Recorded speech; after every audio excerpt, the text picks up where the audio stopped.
Mais qu'est-ce que ça veut dire obéir à ses parents? Quel est le cadre qu'Allah m'a fixé? Comment est-ce que je sais si j'obéis à mes parents ou si je leur désobéis?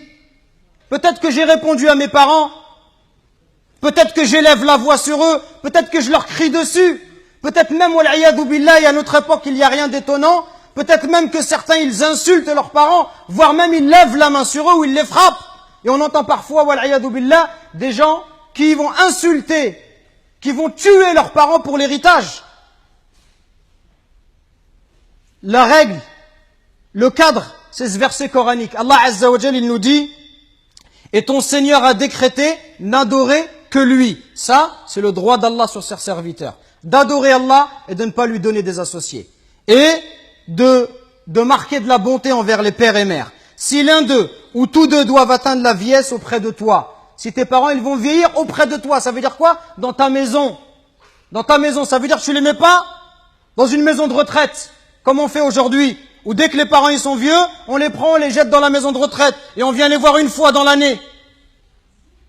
Et tout le reste de l'année, on s'occupe pas d'eux. Non, Allah il te dit, s'ils atteignent la vieillesse, auprès de toi. Quand tes parents ils sont âgés, ils restent chez toi. Parce que quand tu étais petit, ils t'ont pas envoyé dans une pension, ils t'ont gardé chez eux et ils sont occupés de toi.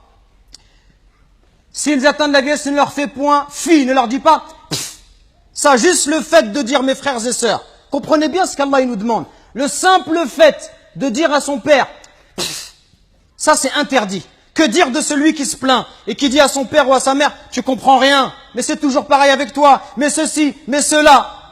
Allah il t'a interdit de juste dire pff.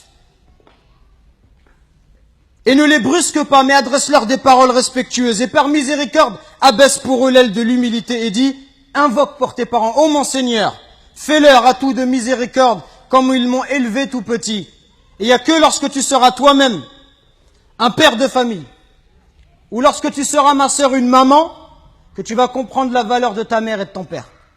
Quand tu vas voir que la mère, pendant 9 mois, elle te porte et elle subit les difficultés. Elle subit des coups de ta part.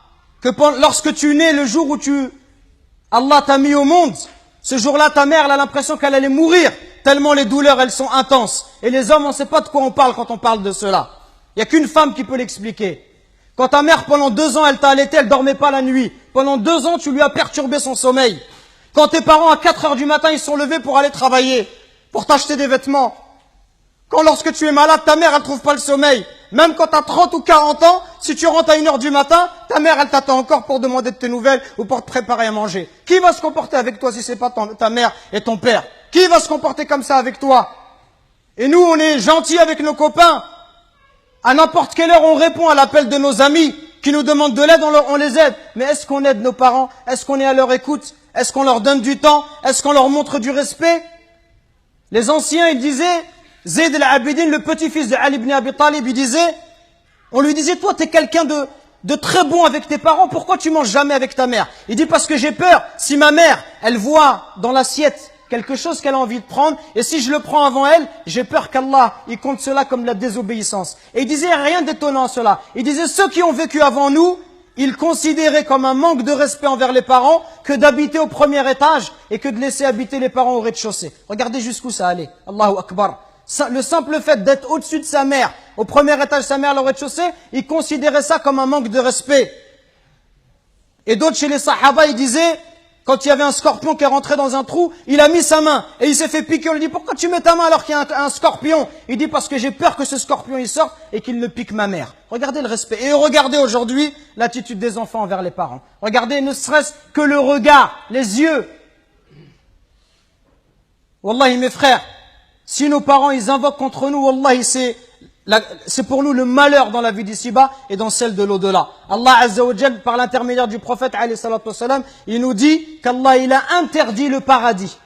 Interdit le paradis à celui qui désobéit à ses parents. Donc attention mes frères, à ne pas causer du tort à nos parents, à ne pas leur manquer de respect, mais soyons plutôt à leur écoute, soyons plutôt bons, miséricordieux pour eux. Et ceux qui doivent le plus profiter de notre générosité, de notre douceur, notre bonté, notre bon comportement, les premiers à profiter de cela, ça doit être nos parents. Parce que viendra un jour où ils vont partir, Et le jour où ils vont partir, tu vas regretter. Et tu vas dire, ah, si je pouvais encore faire du khair à mon père, si je pouvais encore faire du khair à ma mère.